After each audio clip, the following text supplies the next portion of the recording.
Tost deyib keçməyin, tostu hazırlamağın da püf nöqtələri var. Başlıca olaraq tost çörəyinizin içini mütləq çıxarın. Sonra isə kərəyağını tost çörəyinin hər tərəfinə gələcək şəkildə sürdün. Üzərinə ketçap yaxud tomat pastası istifadə edin. Biz acılı sevdiyimiz üçün mən acı biberlər də əlavə etdim. Sonra isə hazırladığım sucuqları qızartdım. Bunun yerinə kalpasa və sosiskada istifadə edə bilərsiniz. Ardınca isə bolluca olan pendiri qoyun və tost makinenizdə tostunuzu bişirin. Üzərinə kərəyağı vurmağı unutmayın. Bu tostunuzu çox yumuşaq və xırçıltılı edəcək. Sizdən xahişim bəyənməyi, yazmağı və qış hazırlıqları tam davam edərkən bunu sizinlə paylaşmasam olmazdı.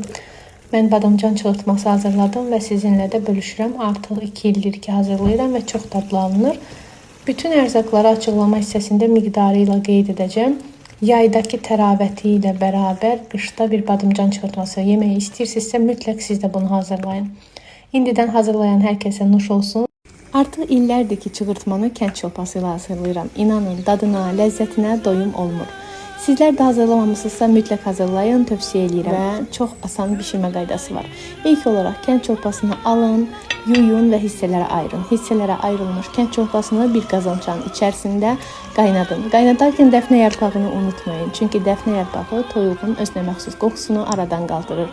Sonra isə süzgəc vasitəsilə süzün və sırasıyla bütün tərəvəzləri doğrayaraq bişirin. Üstünə yumurta sizin tərcihinizdir. Hazırlayan hər kəsə indidən nuş olsun. Uşaqlığımdan bəri sevərək yediyim qiymə elə anamın hazırladığı qiymə idi.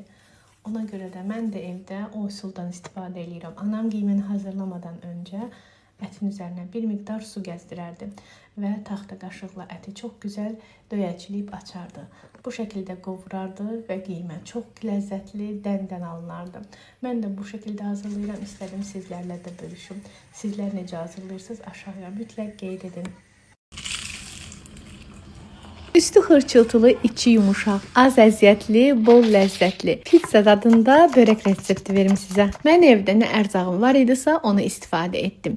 Hazır yuxadan istifadə etmişdim. Sizlər lavaşdan da istifadə edə bilərsiniz. İçərisində istifadə etdiyim bütün ərzaqları açıqlama hissəsində mütləq qeyd edəcəm. İstəsəz içərisinə pomidor və biber də əlavə etmək olar. Lakin pomidor və biberi əlavə etmədən öncə duru yağda azca yumuşalıncaya qədər qovurun. 180 dərəcəlik sobada bişirdim. Tövsiyə edərdim ki hazırlayanda mütləq şüşə soba qabından istifadə edəsiniz. Altının və üstünün tam pişdiyindən əmin olmaq üçün. O qədər ləzzətlidir ki siz bunu etdikdən sonra evdə hamı bunun xəstəsi olacaq. Bu resepti hazırlayan hər kəsə indidən nuş olsun.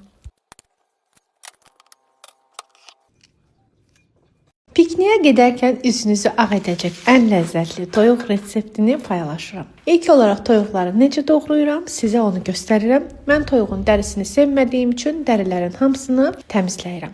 Sonra isə bol su ilə yuyub toyuğu aş süzənə qoyub süzülməyini gözləyirəm. Süzülmək təqribən 1 saat çəkir. Tam süzüldükdən sonra böyük bir tasın içərisində ədviyyatlarını qatıb bir gün öncədən marinə edirəm. Pikniyə gedəcəyimiz gün setka arasında çox ləzzətli bir kabab halına gətiririk. Hazırlayan hər kəsə indidən nuş olsun. Əgər ki bu reseptlə hazırlasanız, rəy bildirməyi unutmayın. Restoran dadında köftələri artıq evdə hazırlaya bilərik. İlk olaraq əti doğru seçməliyik. Az yağlı ət, bel və but hissədən seçilərsə daha gözəl köftələr alınır. Hazırlamağı çox asandır. Ədviyyatları qatıb əti gözəlcə yoğururum. Mən 20-25 dəqiqə yoğurdum. Ət əlinizin altında tam yumuşaldıqdan sonra bu şəkildə köftələr tuturuq və soyuducuda bir gün gözləyin. Ədviyyatları nə qədər istifadə etdiyimi postun altına mütləq qeyd edəcəm. Bir gün qalanda daha gözəl, daha ləzzətli olur. Hazırlayan hər kəsə indidən nuş olsun. Bizim evdə kebabdan daha çox sevilən makaronun demək olar hər çeşidini sınamışam. Bu səfər də tomatlı, fəsliyənli və kremalı makaronu sınadım və uşaqlar çox sevdi. Uşaqlarla qalmayıb bizim özümüzdə çox sevdik. Mən əminəm ki sizlər də hazırlasanız çox sevəcəksiniz. Hansı ərzaqlardan nə miqdarda istifadə etdiyimi postun altına qeyd edəcəm. Siz isə bəyənməyi, yazmağı və dostlarınızla bölüşməyi unutmayın. Bu səfər balıqdan narlı qovurma hazırladım və çox sevdim. Sevdiyim bir şeyi sizlərə də sevərək tövsiyə edirəm. İlk olaraq balıqları duzlayıb istiyotladım. Qızğın yağda o yüz bu yüz qızartdım. Qızartdığım balıqları yağdan yığıb balığı qızartdığım yağın içərisində ay şəklində doğradığım qırmızı soğanları qovurdum. Soğanlar tam öldükdən sonra balıqları təkrar soğanların üzərinə düzdüm. Dənələdiyim narı balıqların üzərinə əlavə etdim. Yeməyə 3 qaşıq da nar şərab qatdım. Qapağı bağladım. Nar tam sokunu buraxdıqdan sonra nuş etdik. Hazırlayan hər kəsə nuş olsun.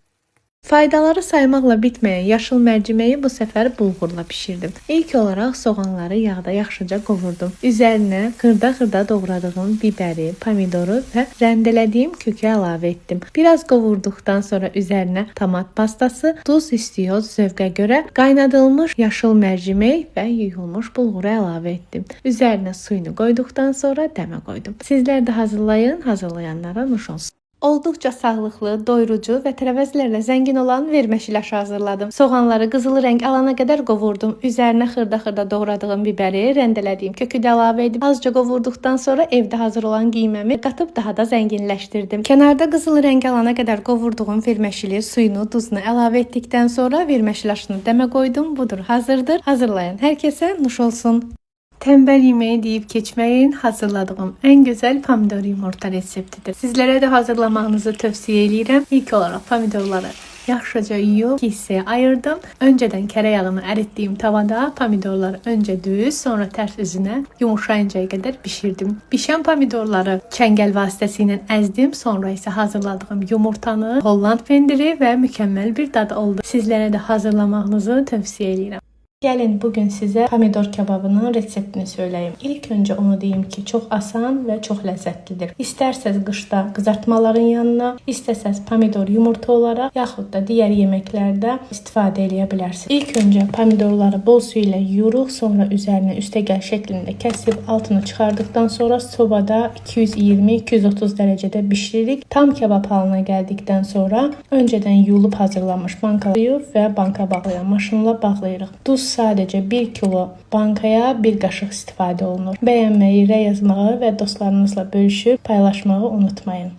Yay mövsümündə bizim evdə tez-tez hazırlanan şirniyyatlardan biri də sütlaçdır. Çünki sütlacı soyuducuya qoyub, soyuq-soyuq yemək çox xoş olur. Necə hazırlayıram? Gəlin ona baxaq. İlk olaraq qazançaya yumru deyir və suyu əlavə edirəm. Yaxşıca qaynadıram. Suyu tam çəkildikdən sonra südü əlavə edirəm. Ardınca şəkər və vanili əlavə etdikdən sonra qaynamağa buraxıram. Bu arada istifadə etdiyim bütün ərzaqları aşağı hissədə miqdarı ilə qeyd edəcəm. Sonra isə nişastalı qarışımı hazırlayıram. Nişastalı qarışımı hazırladıqdan sonra qazançaya əlavə edib 1-2 dəqiqə qaynadım. Tam qatılaşmadan kasalara yığıram və soyuducuda 25-30 dəqiqə saxladıqdan sonra nuş edirik. İki mətbəxin birləşməsindən ortaya çox gözəl bir yemək çıxdı. İstədim ki, bunu sizinlə də bölüşüm. İllərdir bu şəkildə hazırlayıram və çox ləzzətli alınır. Badımcan və biber dolması. Niyə iki mətbəx deyirəm? Çünki içlik tamamilə Türkiyəyə aiddir. Sadəcə fərqli olan bir şey Türkiyədə dolma içərisinə bu qədər ət istifadə olunmur. İçliyimi hazırladım, tərəvəzlərin içini oydum və doldurmağa başladım. Sonra isə qazançaya səliqəli şəkildə yığıb üzərinə dənəli sumaq qaynadaraq əlavə etdim. Bu sumaq yeməyə meyxoş bir dad qatır. Hazır olan qazançanı 15 dəqiqə qızğın, sonra isə vamxodda bişirdim. Bu üsulla hazırlayan hər kəsə indidən nuş olsun.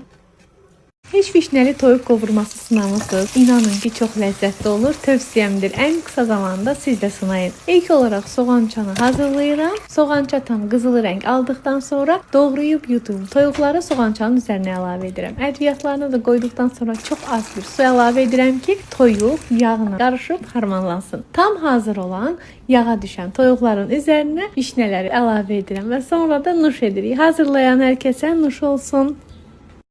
Adı gülməli olsa da dadı möhtəşəm olan bu köftəni hazırlamağınızı tövsiyə edirəm. Çox gözəldir, çox ləzzətlidir. Uşaqlar da bunu çox sevirlər. Mən tez-tez hazırlayıram çünki mənim uşaqlarım sevərək yeyir. Düzdür, bəzi analar sevməyəcək, amma yanına da ketçap, mayonez qarışdırıb sos eləyəndə mükəmməl bir dad olur. Nələrdən istifadə elədim açıqlama hissəsinə mütləq qeyd edəcəm. Əgər resept xoşunuza gəlsə, daşa verməyi və sevdiklərinizlə bölüşməyi unutmayın. Keçənlərdə hazırladığım boşdan artıq qalan kələmləri atmağa ürəyim razı olmadı. Ağlıma belə bir fikir gəldi. Hər yeməyin qovurması var. Niyə kələmin qovurması olmasın? Düşündüm və belə bir resept ortaya çıxdı. Çox dadlı, çox sağlıqlı və ləzzətli bir yemək idi. Üzərinə sarımsaq sevənlər bol sarımsaq qatıqla, yaxud da sadə qatıqla yeyə bilərlər. Gələn səfər hazırlayanda bir miqdarda qiymə əlavə edəcəm. Evdə sadəcə 3 ərzaqla həm ləzzətli, həm də pratik yemək hazırlamaq istəyirsiniz. Elə isə keçid edək videoya. Mən burada kartofdan, qiymə ətdən və Holland pendirindən istifadə eləmişəm. Videoda göstərməsəm də kartofu öncə püre halına gətirdim. Qaynatdım, əzdim, duzunu, istiotunu, kərəyatını vurdum və kartof pürəsi alındı. Üzərinə evdə hazır qiymətim var idi. Qiymə əlavə etdim. Ardınca isə rəndədən keçirmiş Holland pendirini. Sonra isə sobaya qoyub 180 dərəcədə bişirdim. Nəticə göz qabağındadır. Hazırlayan hər kəsə indidən nuş olsun.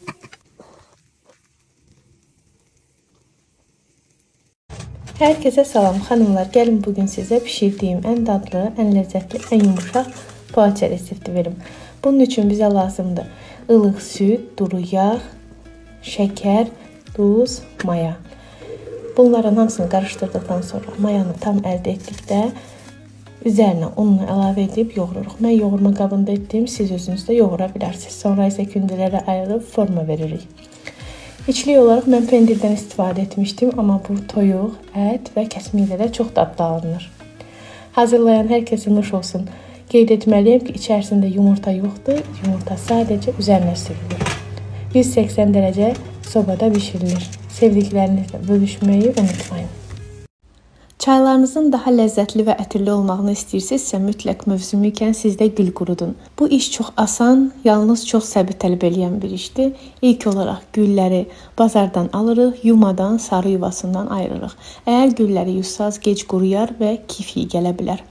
Sonra isə böyük məcmuələrə yayaraq bir həftə qurumağını gözləyirik. Tam quruduqdan sonra bankalara yığıb bir il boyunca istifadə edirik. Salam olsun hər kəsə. Gəlin bugün sizə quzu ətindən necə sous hazırladım, onu göstərim. Hər şey videoda olduğu kimi hazırlanır və sırasıyla ərzaqlar qoyulur. Sadəcə püf nöqtəsi odur ki, əti qaynatmadan öncə mütləq qazançada mühürləyin. Qazançada mühürlədiyiniz ətə 1/4 stəkan su əlavə edin və əti vanpotda bişirin. Sonra isə yağ, soğan, bibər sırasıyla ət və kartof əlavə. Sizin evinizdə gül kələmi sevilirmi? Aylar əvvəl soruşulduğunda mən buna xeyir deyə cavab verirdim. Amma indi isə bizim evdə gül kələmi demək olar ki, ən çox sevdiyimiz tərəvəzlərdən biridir. İlk dəfə hazırladığımda uşaqlar toyuğun qızartmasına bənzətmişdi və gerçəkdən də qızardığında dadı onu andırır. Siz də hazırlayın və bu şəkildə evinizdə gül kələmini uşaqlara sevdirin. Bu aralar bizim evdə pəhriz yemək və salatları daha tez-tez hazırlanır. Açıqcası oğlum və yoldaşımı ayrı-ayrı yemək hazırlamaq məni olduqca yorur. Amma bu şəkildə pəhriz salatlarını hazırlamaq isə çox əlverişli və əziyyətsizdir. Həm hazırlanan salatdan evdəki hər kəs, həm də pəhriz edənlər ürək rahatlığı ilə yeyə bilir. Tövsiyəmdir, mütləq əgər pəhrizdə deyilsinizsə belə bu salatı bir dəfə də olsa hazırlayın. Sizdən isə xahişim bəyənməyi, rəy yazmağı və çox sevsəz dostlarınızla bölüşməyi unutmayın. Hazırlayan hər kəsə indidən nuş olsun.